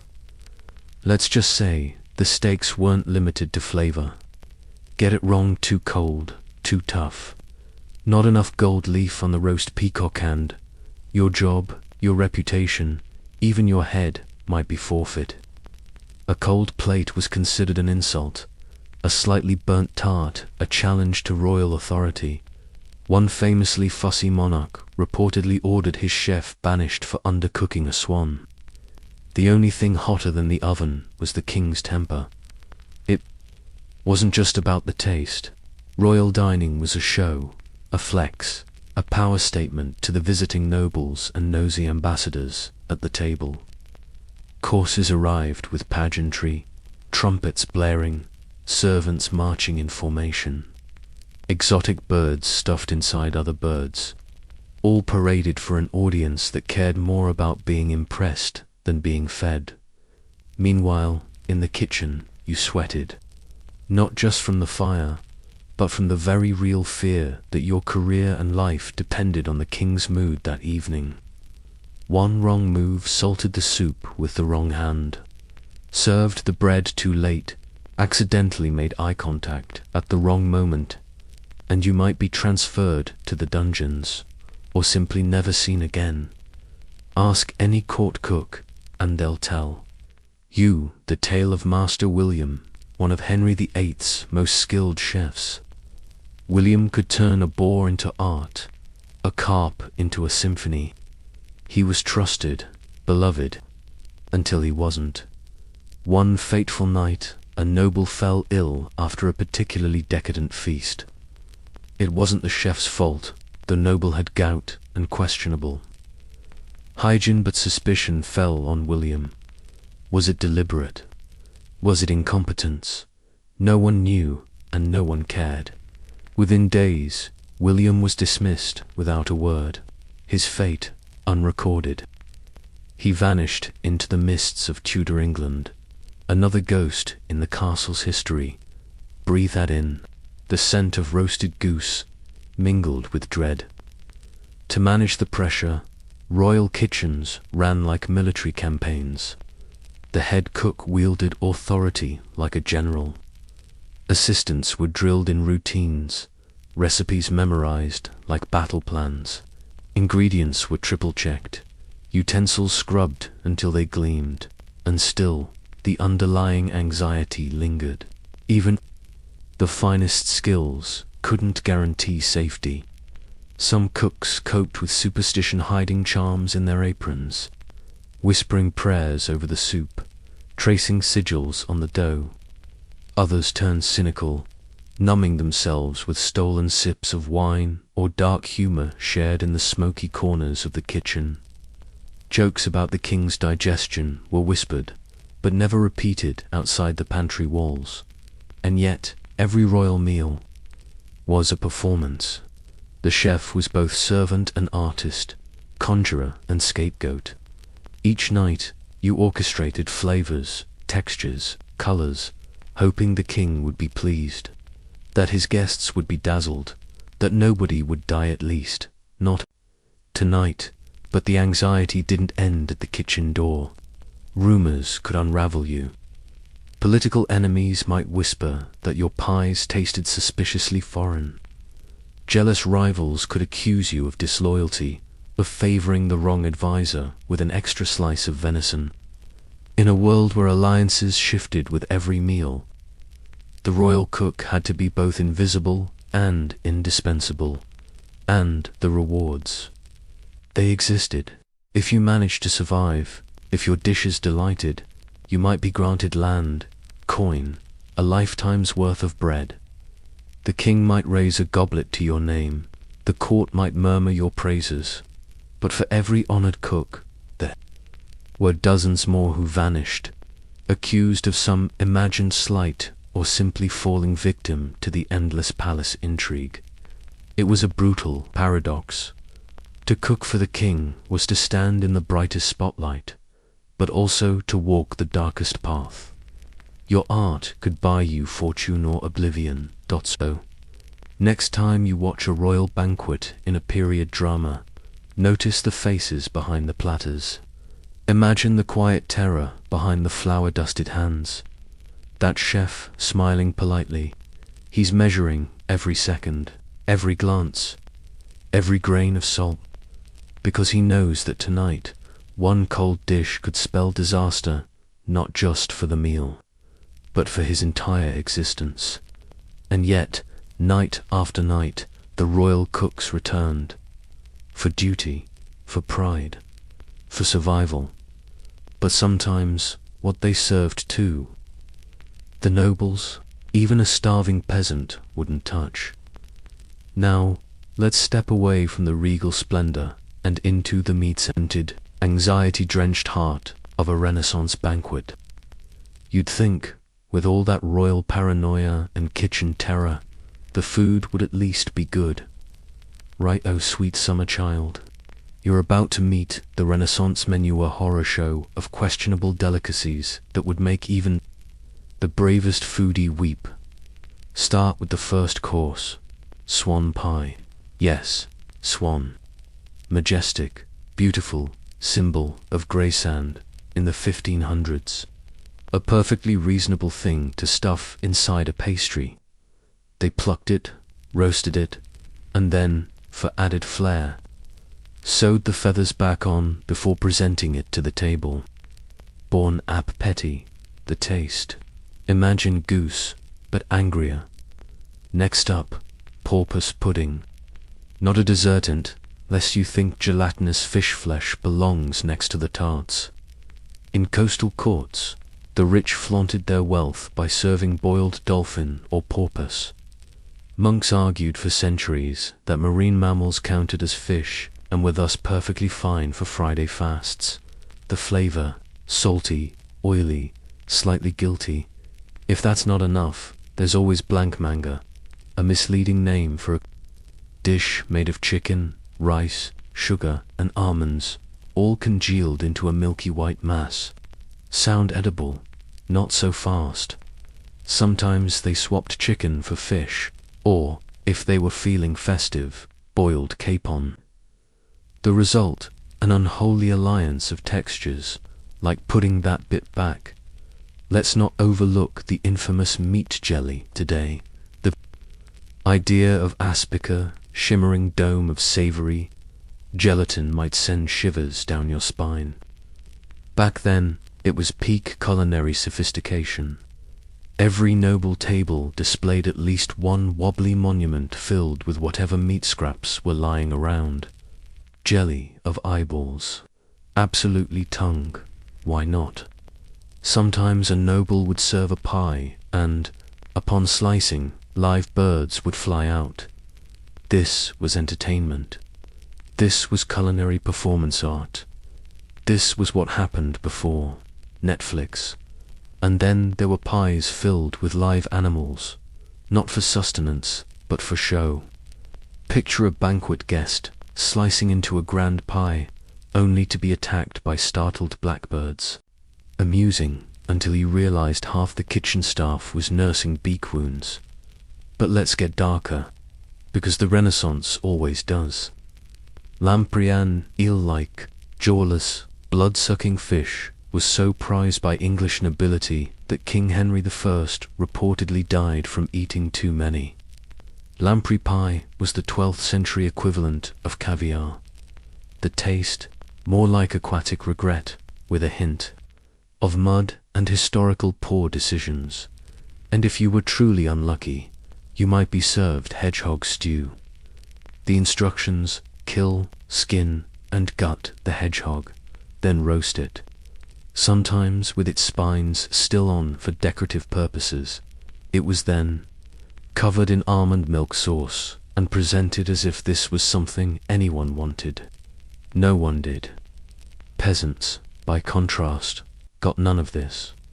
Their feasts were root pie, potatoes, onions, and whatever else hadn't rotted. Occasionally, a noble might toss a peasant the leftover snored bones, stale crusts, the occasional congealed surprise from the banquet table. These generous gifts were often so dubious that even the dogs hesitated. But here's the grim twist. Those noble dishes weren't just gross, they were dangerous. Undercooked meat, rotting fish, birds stuffed with whatever the kitchen had lying around, and of course, spices enough to mask the flavor and the danger, but not the consequences. Banquets ended with nobles clutching their stomachs, praying. To any saint who might be listening, pause for a moment and think of that noble menu. Imagine the textures, gristly, gelatinous, sometimes alarmingly crunchy. The flavors, sweet and salty, cinnamon on veal, sugar in your chicken. It's a palate nightmare. There are written accounts of visiting diplomats quietly wrapping entire servings in napkins to avoid offending their hosts or their intestines. Still, there was a spectacle to it. Feasts were less about food and more about awe. The weirder, the better. A peacock roasted and served with its tail fully fanned and beak dipped in gold leaf. A ship of pastry floating on a sea of gravy. Eels, frogs, pigeons, and the aforementioned hedgehogs all graced the table. More for their shock value than any nutritional merit. Reflect for a moment. What must it have been like to be a young kitchen apprentice? Barely fed, sent to deliver. A dish of boiled heron or spiced boar's head to a noble who might throw it at your feet for sport. Or, perhaps worse, to watch your master eat it with delight, while you licked the pans for scraps and prayed the rat in the flour sack would wait its turn. Yet, through it all, some dishes truly cross the line into the realm of nightmare fuel. There is one banquet, one so notorious, so epically horrifying, that even the most hardened diners remembered it with a shudder. Ready for the worst meal ever documented. Because Chapter 14 is a nightmare served on a silver platter. Let's dim the torches and prepare for a feast that lives in infamy. Meal whispered about in kitchens, feared by apprentices, and immortalized in diaries written with trembling quills. The year is 1589. The location, a candlelit hall deep in the heart of Central Europe, where nobles gather for what will go down in culinary history as the banquet from hell. You'd expect elegance. Instead, you get mayhem disguised as hospitality. It starts innocently enough. Long tables are draped in velvet, silver goblets shine, and musicians pluck out tunes that fail to drown out the kitchen's chaos. The first course, roasted dormaistini rodents, stuffed with nuts and honey, served on gilded platters. They crunch, loudly. Several guests exchange glances, unsure whether to chew or discreetly deposit the remains under the table. Next comes the soup, or rather, what the chef optimistically calls soup. In truth, it's a swampy, tepid broth, floating with unidentified hunks of meat and a generous film of grease. Some say it's swan, others whisper it's badger. The taste, like wet fur with a bouquet of despair. The bowl is passed, and a few guests try to feign delight. Their eyes say otherwise, but things only get bolder from here. The third course is an architectural feat, a pastry fortress filled with minced lamprey spiced hard enough to make your tongue tingle for hours. On top, a parade of candied frogs, meant to amuse. One jumps off the plate, prompting a minor panic among the ladies and a stifled laugh from the host. This is food as performance part pageantry, part psychological warfare. Meanwhile, servants stagger under the weight of enormous platters. There's roasted peacock, resplendent in reattached feathers and a gilded beak. There's a pie that, when cut, erupts in a cloud of blackbirds. Some live, some definitely not. One unfortunate guest gets a face full of feathers and drops his fork, a moment that will haunt him well into adulthood.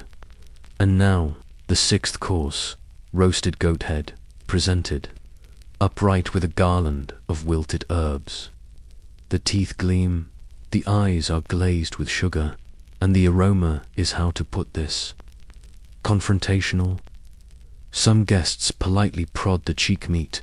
One brave soul tries the tongue, only to recoil at the texture. Tough, sticky, and heartbreakingly underseasoned. At this point, the wine flows with increasing urgency. The guests, pale and sweating, soldier on. To decline a dish is social suicide.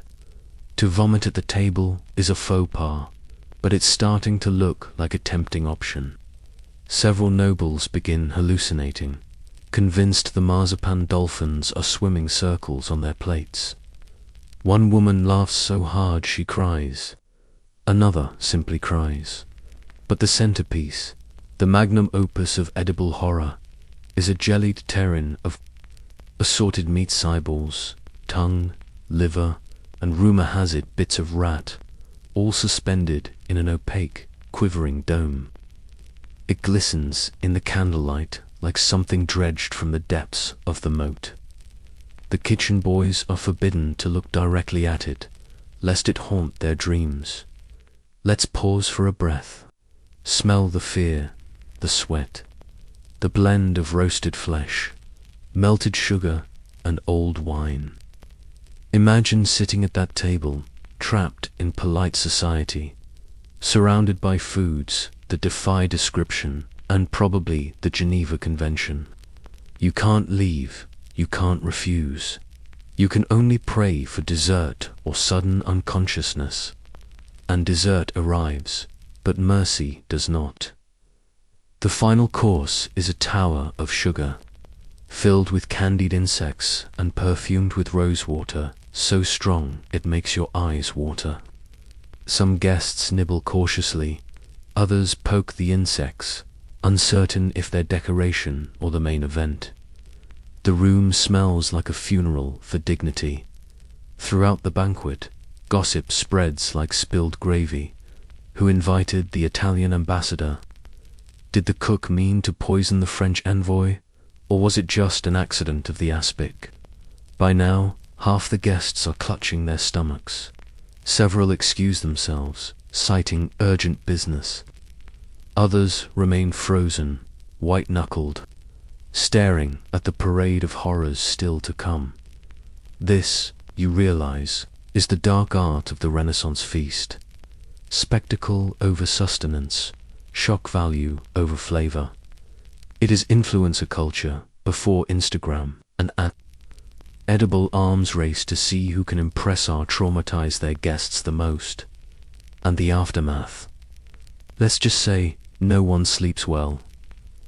Diaries from the night mention headaches, hallucinations, a wave of digestive tragedies, and one guest who spent the next week convinced he was turning into a heron.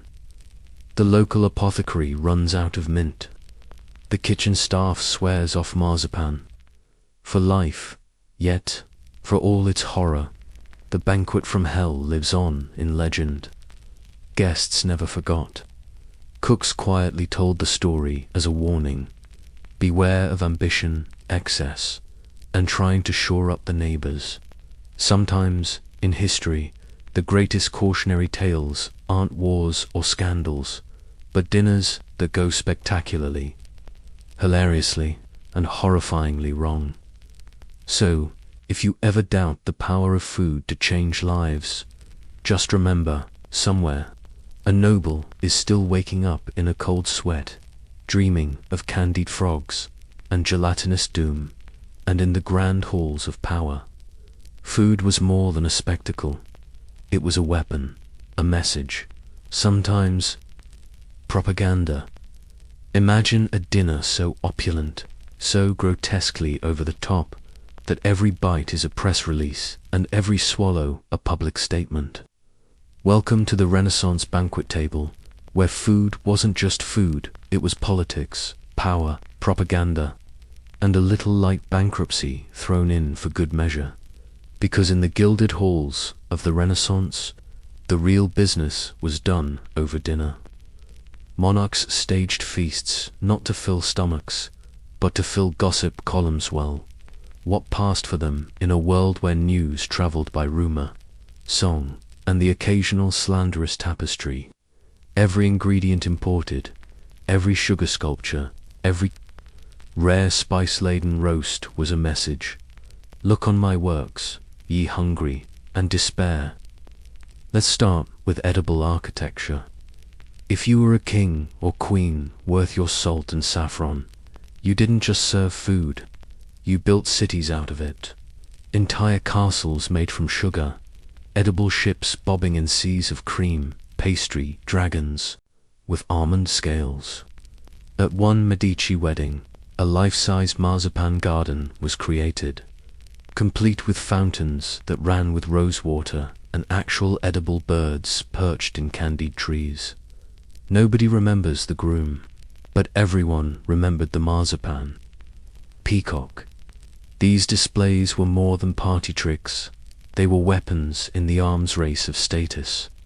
They said, we have the money to turn food into literal art and the power to feed it to our dogs if we feel like it. It was intimidation by confection. But the performance didn't stop at dessert. Feasts became public spectacles. Banquet halls were opened to courtiers, foreign dignitaries, hangers-on, and sometimes even the rabble, because what better way to remind the masses of their place than by letting them watch you waste enough flour to feed a village for a year? And this waste was intentional. Waste showed wealth. Food was piled high, leftovers tossed casually, hounds fed roast beef under the table. When peasants lined up outside for crumbs, the message was unmistakable. The king is a provider, but only for those inside the velvet rope. The longer the king's table, the more hollow the promise beyond its reach. Let that sink in. This wasn't just dinner. This was theatre, diplomacy, even warfare. In the Renaissance, you could conquer a city, or you could bankrupt its prince with a single banquet invitation. To refuse to attend was a diplomatic slight. To show up and be unimpressed was social suicide. Invitations were sent months in advance, menus guarded like state secrets, chefs imported across borders for a single dish that no one would remember except the kitchen staff, who'd be scrubbing sugar from their ears for weeks. Food became propaganda in subtler ways, too. The right ingredients sent messages of alliance or defiance. French wines at an English table, a peace offering. Spanish oranges served during a cold winter, proof of trade routes and global influence. Even the lowly bread loaf was political. White bread for the nobles, black for the peasants, just to remind everyone of their proper station. Sometimes, propaganda came in the form of edible effigies. Sugar sculptures of defeated enemies were gleefully devoured by victors. Pastries were shaped like castles under siege. If you wanted to see the future, you just looked at the desert table, the stories told in spun sugar and gilded truffles, the politics baked into every layer. But beneath all the spectacle, all the flexing and feasting, was something darker. Because for every guest dazzled by the edible city, there were 100 onlookers outside, hungry, forgotten, left to dream of a single crust. The contrast was deliberate. It kept people in their place. See what we have. See what you don't. Obey, and perhaps you'll get a taste. In times of famine, kings doubled down. Instead of scaling back, they staged even grander banquets, the equivalent of buying a new sports car during a recession and revving it outside the food bank. Food wasn't just about nourishment. It was about control. And so, the banquet table became a battlefield. Monarchs wielded soup spoons like scepters. Salt cellars glittered like crowns. Peacocks roasted and redressed to strut in death as in life, became trophies proof of victory over both nature and neighbor. Reflect on this. When the city's bread ran out and the riots began, the king's table only grew longer. There are stories hundreds of peasants starving in the streets, while the palace overflowed with leftovers. The gap was real, physical, and utterly intentional. Yet sometimes the message backfired. A lavish banquet could enrage as easily as impress. Whispered jokes about gold-plated pies and rivers of wasted wine fueled resentment, not respect. History's biggest revolutions started, in part, because of these tables. The bread riot, the salt tax, the famous let them eat cake. Even propaganda has its limits, especially when served cold. Still, the legacy of those edible spectacles lives on. Every fancy wedding cake, every Instagrammable food wall, every over-the-top chef's table owes a debt to those Renaissance showstoppers. We still use food to tell stories about who we are, what we own, who we can afford to leave out. So, next time you see a cake that looks like a building, or a party where the food is more photogenic than edible, remember, you're looking at centuries of history, of power layered on power, icing thick with meaning.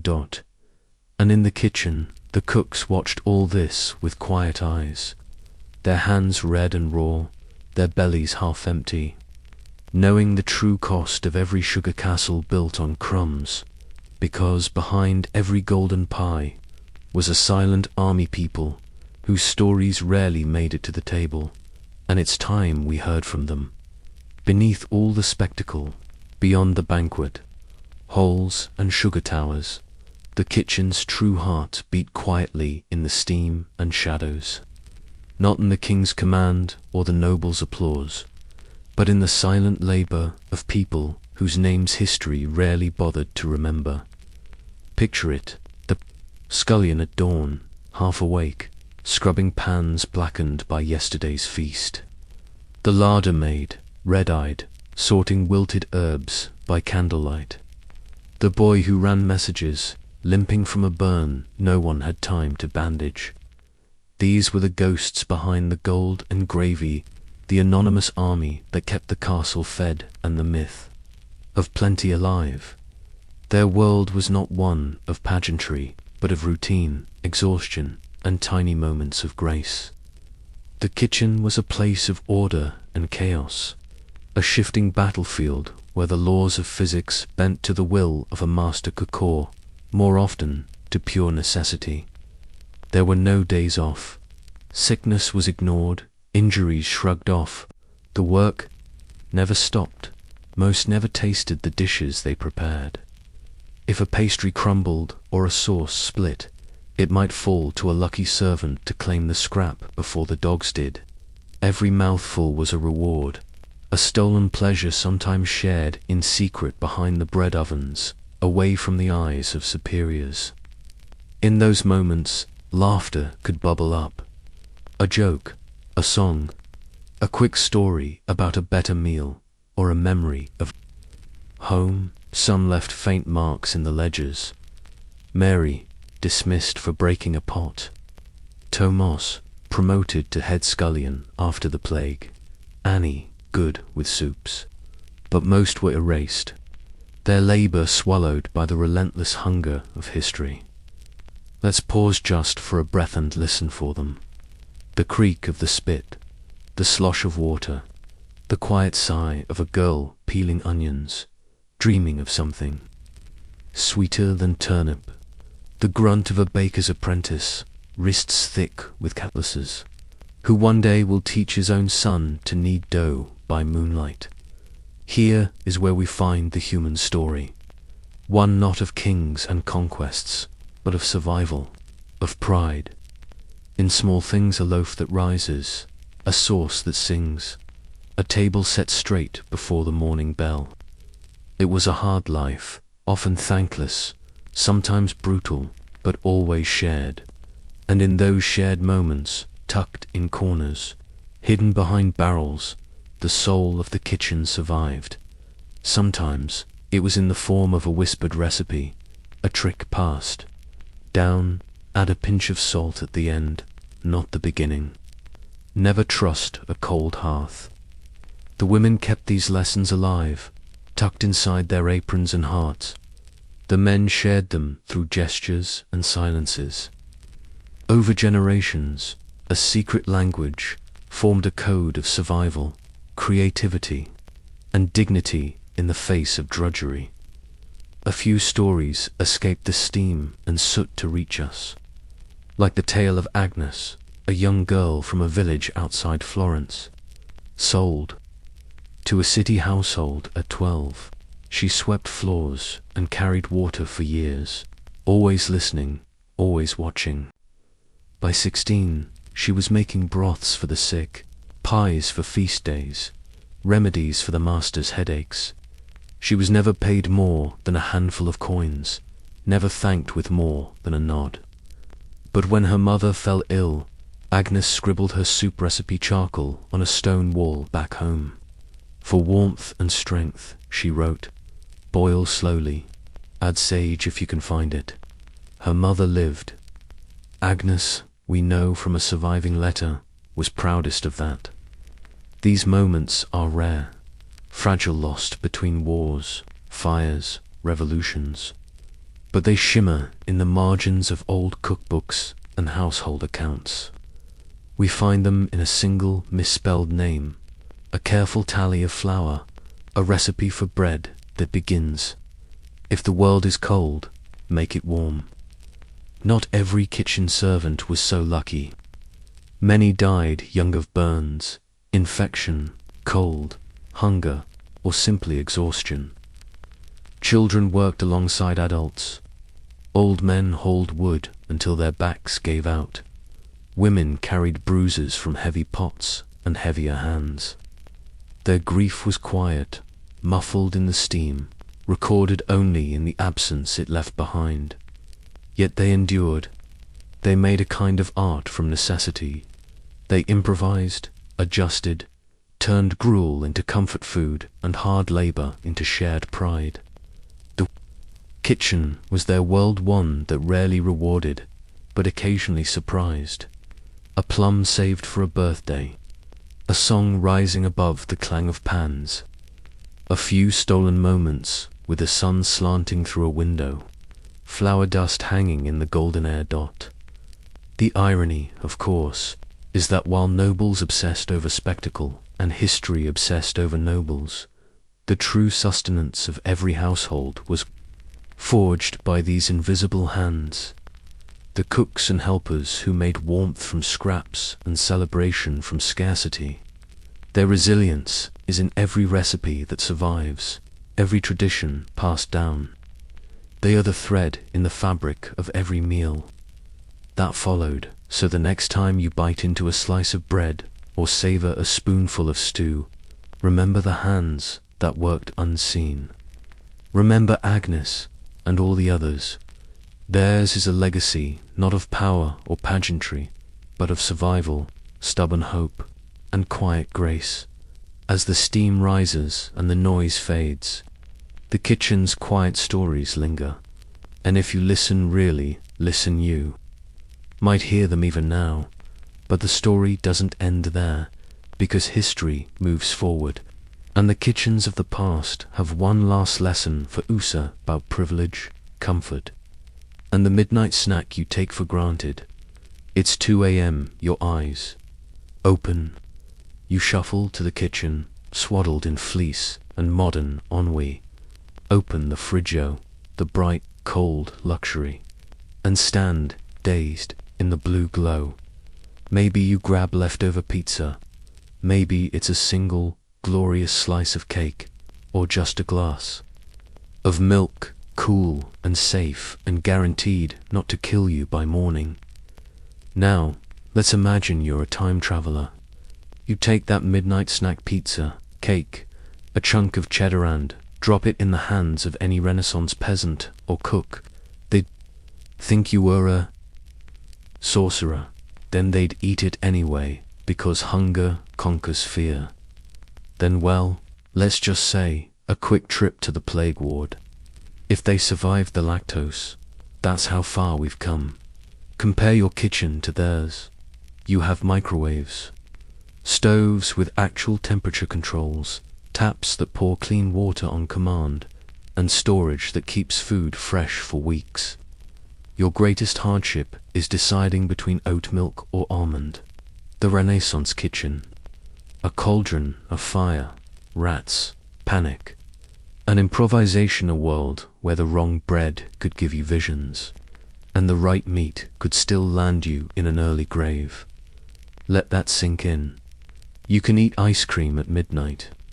They could barely imagine ice that wasn't melting in a lord's goblet. Even the concept of a snack is modern decadence.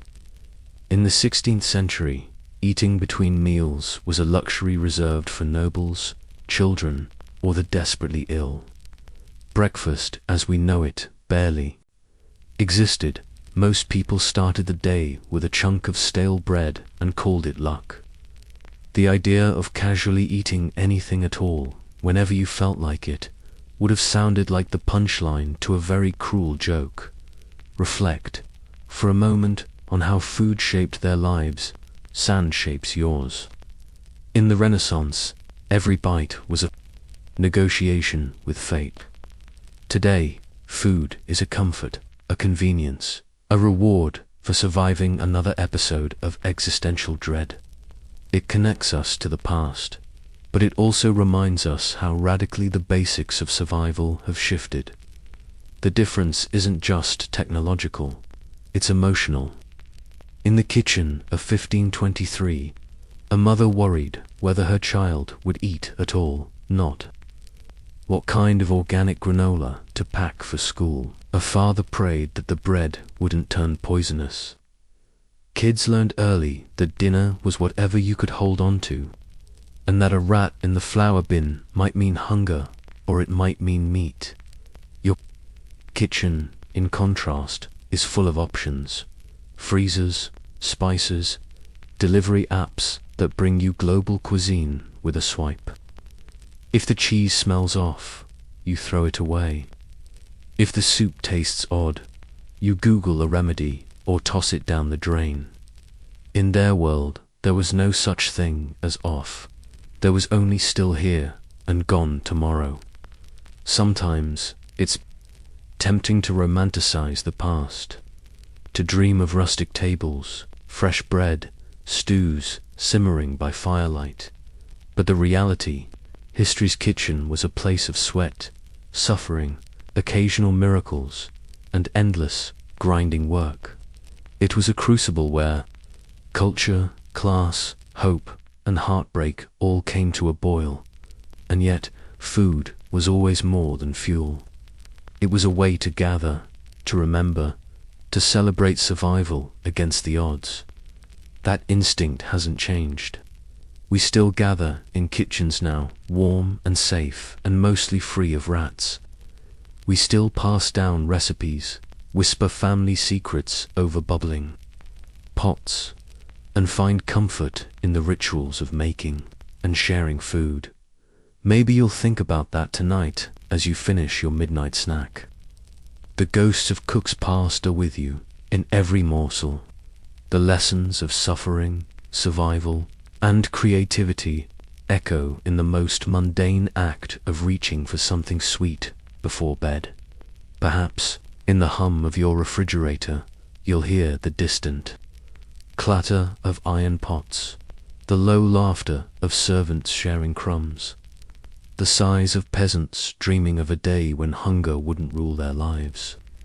You are living in their wildest dreams, surrounded by abundance and choice. So next time you order late-night fries or toast bread at 3 a.m., take a moment to honor those who couldn't. Their hands shaped the food that shapes you, even if the only thing you're struggling with is which flavor of ice cream to eat first. This is the great unspoken truth of food history.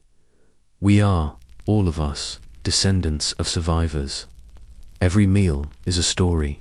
Every snack is a testament to hardship overcome. Every bite is an echo of kitchens that came before. You wouldn't last a day in a Renaissance kitchen, but you don't have to. You're here. You made it. Now eat well, sleep well. And if this story left you hungry for more twisted, cozy history, you know what to do. If this tale kept your eyes heavy and your mind full, subscribe. Because next time we're boiling witches, not broth. If you made it this far, congrats, you survived what most couldn't. A day in a Renaissance kitchen. But there's more twisted history where that came from. So light a candle, slice some cheese safely, and subscribe. This is the kind of boring that bites back and puts you right to sleep. Or at least gives you something weird to dream about.